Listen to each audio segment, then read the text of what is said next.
All right. Yeah, further questions? Just one Okay.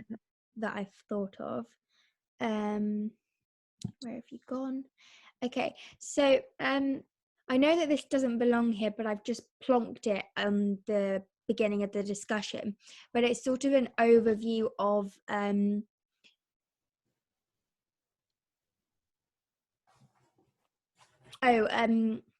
just an overview of what the exploration was, and I guess it must be in the data analysis, but I don't know if it might be in the abstract, because it's about so I kind of say how a little overview and relate it to the DFE in relation to Forest School and the Department of Education, and then I say that the participants are not practitioners that maintain state-funded schools, because obviously I've had to kind of bring that in because they're not under the national curriculum as such. Mm-hmm. They are and they aren't, if that makes it kind of became a bit wishy-washy, because one of them she's a childminder and the other one is at a forest school at an independent school. Okay. So I wasn't sure if I needed to mention that and where I mention that, because one of them basically follows the EYFS statutory framework and the other one said that she works at an independent school. She has previously been just an ordinary teacher, but she now has moved to just being a forest school leader. Okay, so in your methodology, you can say something about the participants and how you came to find them, and in sense of the sort of background to this and how that contributes. I mean, one of the things you might want to think about in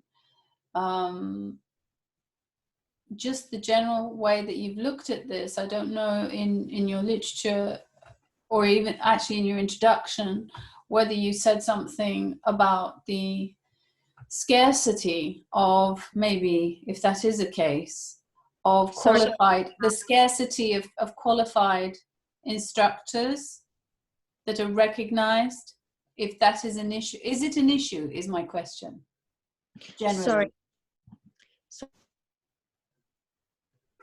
Have I frozen? So I missed part of what you said. Okay. I suppose what I'm leading to ask, based on what you said, because the first part was, this fits within the design of your... Yes, so basically I've said that the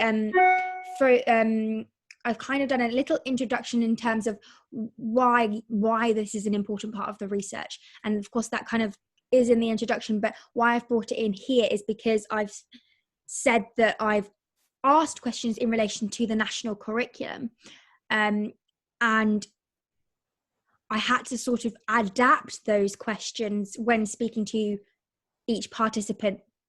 One of them I know that she knows the national curriculum, so I just asked her about the national curriculum because she teaches at a school and she previously was a teacher that I know of. Okay. And the other one, she doesn't teach the national curriculum and would more likely be on the EYFS because she's a practitioner of a childminding. So she runs her own home setting, education setting. And this could be very interesting because I'm asking the question about the context of the teaching experience generally, whether this is something that is common in practice. Mm-hmm.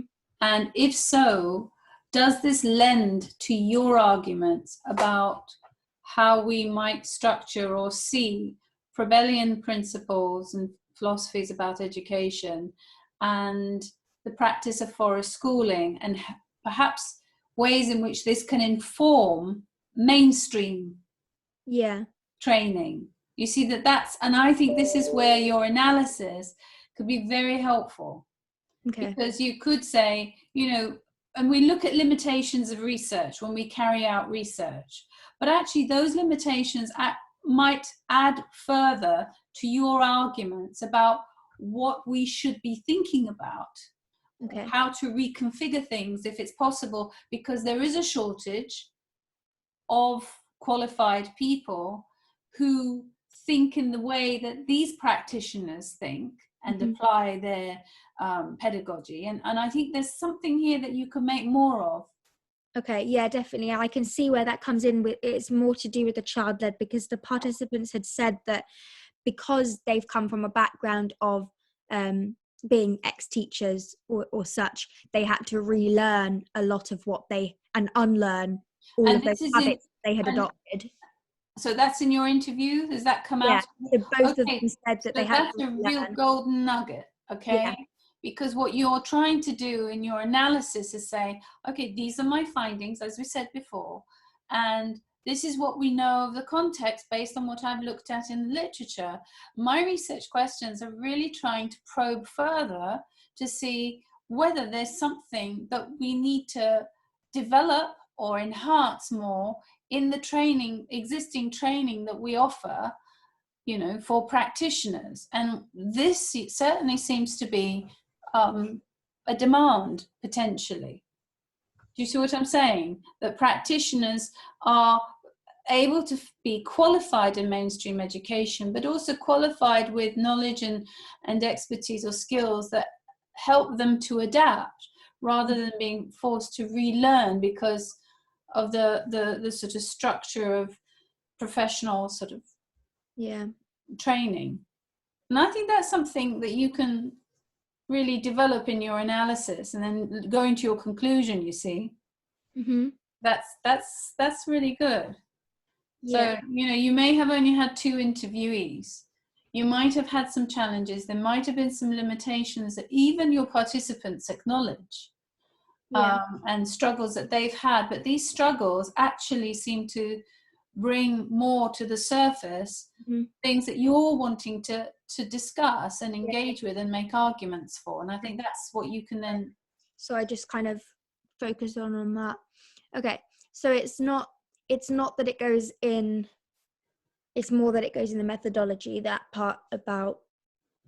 I think so. I mean, if you see that this is an area that needs to be kind of addressed. I sort of said in the methodology, I've said that I think I just kind of did an overview of these are where they from, this is how I know them, and this is just, it was kind of brief. But then when I realized that I'm going to make connections with the national curriculum, because I've asked them about that, I needed to kind of specifically say that they may have seen, because that was the one major difference between them, was that one of them thought that it was completely able to be comparable with the EYFS framework, because you can bring it into all that holistic learning of early childhood. But the other participant said that there is, the whole point of it is that there's no links with the curriculum. It's time away from the curriculum for them to engage in this child-led that doesn't offer them that in school, that they can't do in the classroom. Is basically and that was something that was an initiative that she felt was enhancing the experience but irrelevant, or was it relevant to her that it should be included in the curriculum experience? She said that it shouldn't be, and that she only made links when the children specified links. So it was centered around the children's desires, and if they, so she made an example that they were doing Egyptians in school, and so the children used that to make ink with the sticks, and so she made an activity out of that, and they were, it was offered to them if they wanted to engage in that, you know, making, and they made pyramids with mud and things like that. But she said that the whole out for them, they can do whatever they want. Okay, you froze slightly, but I got the gist of what you're saying at the end there. So you just froze at the end a little bit. Okay, so that's really helpful. Can I ask you another question? Remind me, in your introduction or your literature review, are there ways in which you link to this? I've linked in the so basically I did like a chapter in the literature review that was completely synthesis between Froebel and Forest School, and in that I said in the national curriculum how Froebel believed in training and would probably not like the idea of the national curriculum because it is so restricting, and so I've kind of said that. So what you might want, so this is important because I think that it helps to give the coherence of why mention it later if you haven't mentioned it or made a point of saying something, or is this incidental, or is this key to what? Filling in gaps. If it's filling in gaps, Okay. then I think it does fill in maybe some more gaps than it does add to what I've spoken about, because I think it adds to the fact that it isn't about the national curriculum, and we shouldn't really be trying to make links about it, because it shouldn't be there so that, because it shouldn't be prescriptive. That we're only doing this so that we can link it to what they're learning already. It's an additional learning process that's added to what they already do in school. So and that underpins the importance of a framework of seeing the child. And how we encourage or cultivate the pedagogy. Right? And it's all about child-led rather than it being adult-led. And so despite being links, it's not about them making those links, it's about. But someone who might be informed about the I can't speak now, about I'm trying to say two words at once, Froebelian perspectives, right? Someone who's informed about the Froebelian perspectives and the value of these sort of the elements of forest schooling would make those connections. So basically that was the only other thing, because the participant didn't know what Froebel was as such. One of them said that she thinks it was mentioned and she remembers the name, but they couldn't, they tried to make links themselves, which is what I didn't want them to do, because I didn't want there to be bias. But I was like, I've noticed that there are these links, and what from your practice have you seen that is relevant to social emotional competencies or things like this, so that I could then make the links. But because they saw the title, one of them went away and researched and was like, oh, what can I link? And I see. Okay. I was like, that's not what I really wanted. But what it brought from that was that she was able to say, well, I can see that it is pertinent because of it being child-centered, and what I have done is child-centered. So that has to come into your findings and your discussion. And I think what's incidental is actually a real gem, because then you can say, my view about wanting to draw from the existing knowledge that is there from Froebelian accounts and philosophies or outlooks of what pedagogy should be about, and these ideals of the pedagogy that forest schooling wants to emulate, has compatibility. And so what I think you're trying to suggest is that if you're in early years or even in primary, that knowledge about these framework, this framework of knowledge and practice informs the practitioner to be able to adapt to the context of helping a child discover, helping the child to make those links with the mainstream sort of curriculum-based areas of knowledge, and then also be able to really consolidate that by continuing their learning outside of the classroom in their environment, so that it is part of their own development. And that's really very valuable. I think that's something that it shows that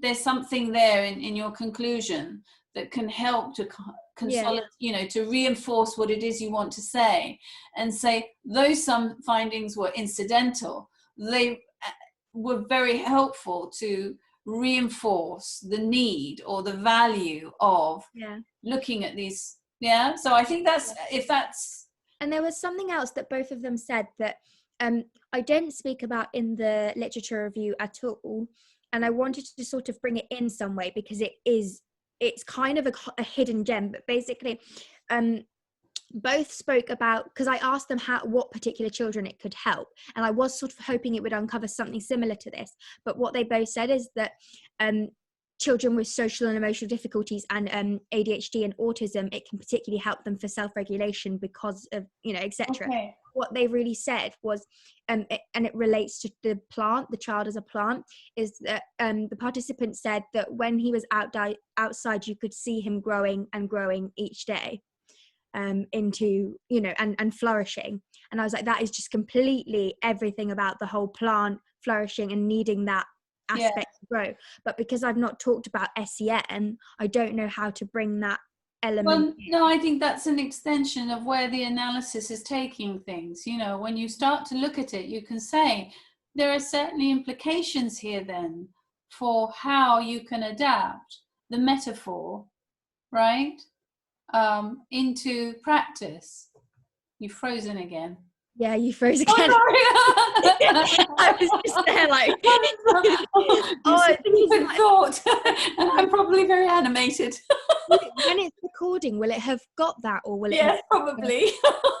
It'll have my weird features. I've sort of tried to not think about how I look, but it'll probably have something on there.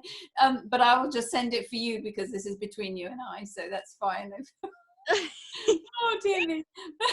But I think it helps, because what I don't want you to lose sight of are those metaphors that you've I really been there early on, and I think you're right. Links of those, but they happened in different ways that I didn't expect. Well, that's perfect, but that's the beauty of the research. It brings out things you don't anticipate, and you try to plan for as many possible ways of No, I remember her saying it, and I sort of lit up like, oh my gosh, she's really just said that the child is growing, like, and as if it's a plant. So, well, I think that's really helpful, and it's very good for your analysis in terms of trying to bring that into your discussion. And then into your conclusion.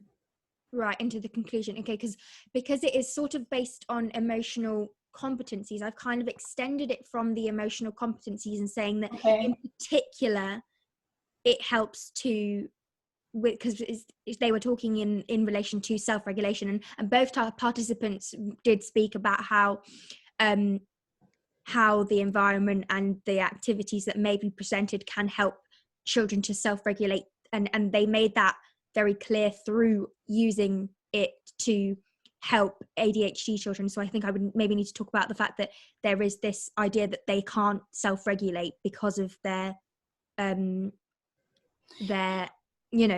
special educational needs, and within a classroom that can be very difficult.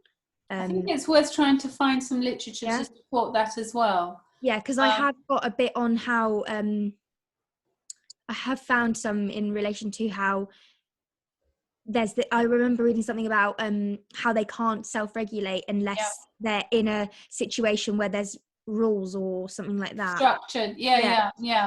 And I think that's the routine is something that they very much rely on. I'm just trying to think. So I'd have to try and find some research that kind of in a way complements but also counters it, because at Forest School there isn't this structure. It's that they're allowed to kind of I'll see if there's something I can find, but in the meantime try and look at and see if there's some literature that could support the need for adapting environments or creative environments. There are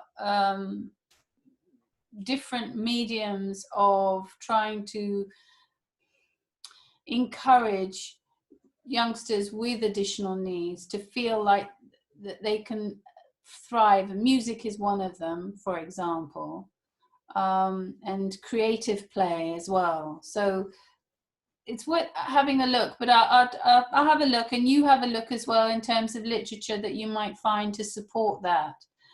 Certainly it suggests that there's more scope for thinking about how these different philosophies that are compatible, when you think about what they're saying, can help in other ways to when I do it, support children with additional needs, as well as, you know, conventional kind of situations.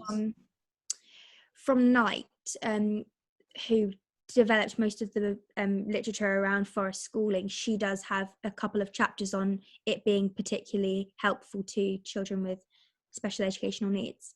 Well, that's very good. Okay. That's good. But what I'm wondering is, because of it being surrounded by this whole child as a plant, I'm wondering, because I've connected it at the moment with, I've brought it in through emotional competencies, because that's obviously what they talk about the most. So I've said, in relation to self-regulation, which is in response to the research, one of my research questions, that both participants spoke about this, but do I put on the end about the child as a plant, or do I just bring that back in afterwards?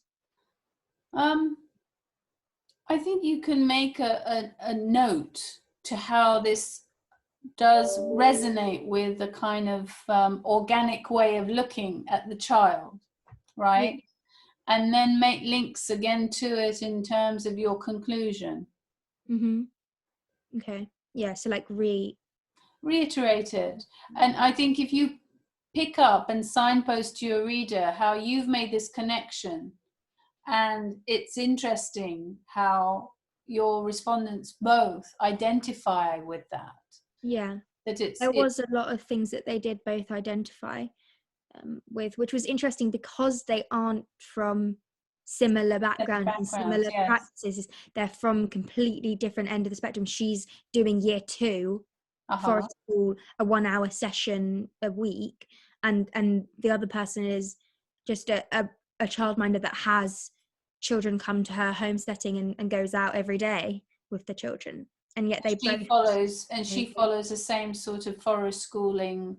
She kind of approach. So she has so she only trained a year ago, but so she, within her child, she just added on that she was certified in as a forest school leader to be able to take children out into a forest situation while they're in her home. So she takes them to the forest and has this designated area. So she sees her role as a childminder extending the kind of provision. That's right, that a forest school leader would do in a forest school setting. Yeah. And so she values that and has incorporated it into her care of the children in her care. And I think that's worth saying, that there are, you know, these have informed people's outlooks on how they see the development of the child and how they can initiate, you know, or facilitate those child-led activities that are part of a holistic framework and approach, which both Froebel and forest schooling seem to promote in a compatible way. Okay. Yeah. So I think that's really very good. You've got some good stuff coming out there. I definitely have some good stuff. Yeah.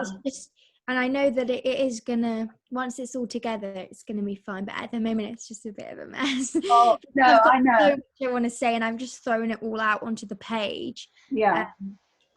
And because I think that's part of allowing the space to draft, redraft, recalculate things, and try to find the sort of the connecting points that you can make links, so that it doesn't seem disparate or fragmented, that there is a kind of thread that goes through. And while there may be some little deviations, let's say, because of unexpected accounts, those bits actually do relate and spotlight better key points that you want to make. So I think if you just keep bringing it back to your research questions and saying more about how this reinforces this notion of the garden, it's a beautiful way to kind of bring it all together. Definitely, yeah. That's good. Oh, I'm really pleased to hear that. It's gone well.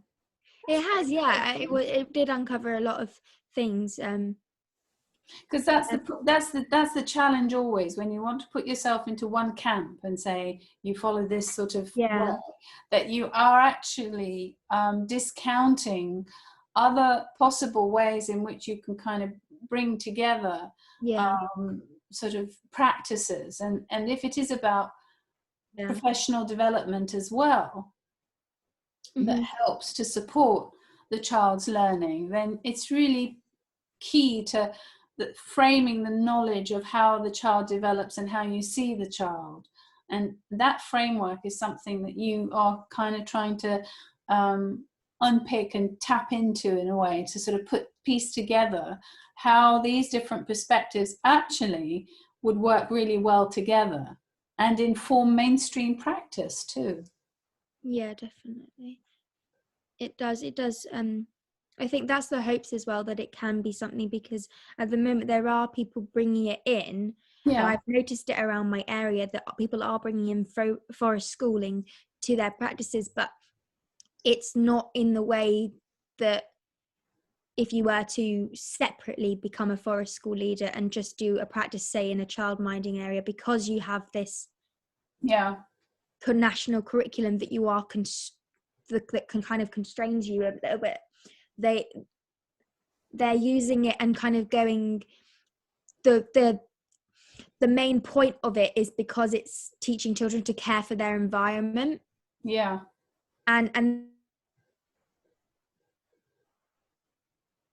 And that's what, when I was thinking, it was like, they were like, why we do the forest school at school, it was because talking about that, and I think that there needs to be more about the curriculum of forest schooling. Well, absolutely, because if you're talking about holistic education, understanding, ecological things, wanting to talk about sustainability is a portion of that. And if you want to go into a more sort of profound level, if you want to go into more depth and say, actually, there's something far more enriching in a holistic approach, that environmental education is just one aspect of it. Yeah, definitely. And that's really interesting. What are you hoping to do after the degree? Well, I've accepted a place to train. I've accepted it for September, to get my qualified teaching status, but I'm only sort of doing that because I feel I kind of have to. I need the qualified teaching status to kind of do anything, but I do want to kind of follow more Frobel. Yes. School. I think you ought to. And I think you've got something here that you can take time out to train to be a teacher, and that's brilliant. Because it works better obviously at the moment with Ezra, and I can do that part-time with Ezra. You want a bit of income coming in, that's understandable. You also want to have more experience. What I would say, Saskia, is keep in touch, because I think there is a really good project for you to want to explore here. And part of where you're leaving off with your undergraduate dissertation is a point where you can then lead into something which could be more substantial. I've been thinking about and talking with Valeria about doing a master's with the Frobel Trust Bursary. Yes. I think I'm going to present the dissertation to the Frobel Trust. Okay, that's really good to hear. That's very good to hear. There's also other ways as well, but I mean, if you do it through Frobel, that's a great backer for what you want to do. Absolutely. And I think there should be very good reason for them to want to support that, because it spotlights Frobel. I've used Frobel in every single assignment I've ever done. I brought him into everything. That's fantastic. No, I really do. I do hope and wish and encourage you to pursue that. I think it's really worthwhile, and there's something definitely to do. Yeah, I'm not sure 100% where I'm going to take everything and where I'm going to go, but definitely a Frobelian at heart. Well, it's it sounds like this is the dissertation for you, which is going to help give voice to what you would like to explore further. And I think that's something to hold on to, because there's definitely mileage in it, and to want to make some, deeper levels of discussion and research into sort of the implications about this. It can get philosophical. It does get very philosophical, actually, because I when I think about it, the more I think about it, I go, oh, I've got to just come back a little bit down to earth, because but I think, especially when I'm going into something that's national curriculum, and I keep having arguments, I keep saying to Jacob, I can't believe I'm going to be doing something that I'm so totally not. Oh, but you can inject, you can you can try and put into practice. I know. Of what you think, and your activities and all of that can try to. What I've been trying to do. I like that, and that will inform your research in the future as well. Yeah, I'm like, how can I do something so child-led in a situation where it's so government-led? Well, I think just hold on to that, and keep with it, because I think there's a lot of potential. I would certainly encourage you to do a postgraduate further study, not just the teacher training, because I think that's, you've got time ahead of you, but also I've got time. I'm still very, very young and lots of stuff to do. Absolutely. And the experience will give you more. I need the experience. I need time with Ezra. We need income. We're lucky at the moment. I mean, with the pandemic, you just never know, but we're lucky that Jacob's still working, and so.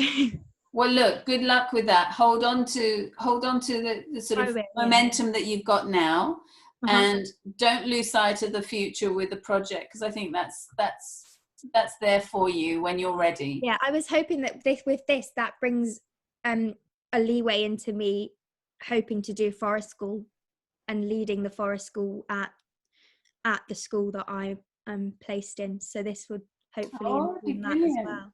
That would be brilliant. But I won't be able to train because they've had to close them because of, obviously you can't train now because of the. Well, there's still the future to look forward to in terms of when that's restored. Then that that's an opportunity, something there for you. But look, keep in touch, and after all of this, we need to keep in touch so I know what you're doing. And I will. I'll send over my personal email, because I think my Roehampton one will be. It'll be valid for a few months after, but yes, do give me, absolutely, we'll keep in touch afterwards. Yeah, good to know how you get on, and to come back and talk to students too. That would be nice. It's always good to keep in touch, and if there are things that are happening, I know Wolfgang has he's working in a research area that they're doing student scholarships. And so that's something that is worth thinking about.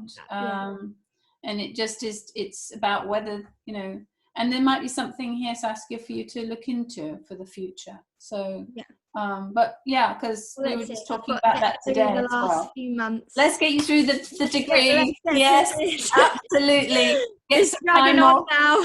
I know. Not long to go, though. That's not the long, thing. Not long. Oh, well done. I'm really pleased that you've got those really good results. Yeah, I did. I did, and I'm really happy with them. It's just getting it out, and no, you'll do it. I mean, just the time. A couple of late nights up maybe, and then I'll be done. There's no sleeping when the baby sleeps for me. That brings back memories. I did mine when mine were very little. And I was doing it through the night, so don't exhaust yourself. That's when they sleep the most. Exactly. I mean, instead of what everyone says about nap time, what? He naps half an hour. What can I do in half an hour? That's very true, but don't exhaust yourself either. You want to. No, honestly, it's just when Jacob has his rest days. Those are my. You don't come in the room. This is my hole. I stay here. Well done. Well, you've got good support, and you've got a good approach to your dissertation. So just hang in there for the little bit that's left. A little bit longer, and then I'm getting a bunny rabbit. And then I'm getting a bunny rabbit to be like, "Yay, I finished." No, we've been wanting one for ages, but it just so happens that it's ready. They're ready. on the date that wow. we finish. So it's a little finishing present. Oh, that's lovely. Oh, well, look, good to see you. Take care, and let me know how it goes on. Yeah, love All to right. you and everyone and family, and hope Thank everyone's okay you. during Thank this time. you. And give Ezra a squidge from me and a Will kiss. do. All right. Take care. Bye Bye-bye. bye.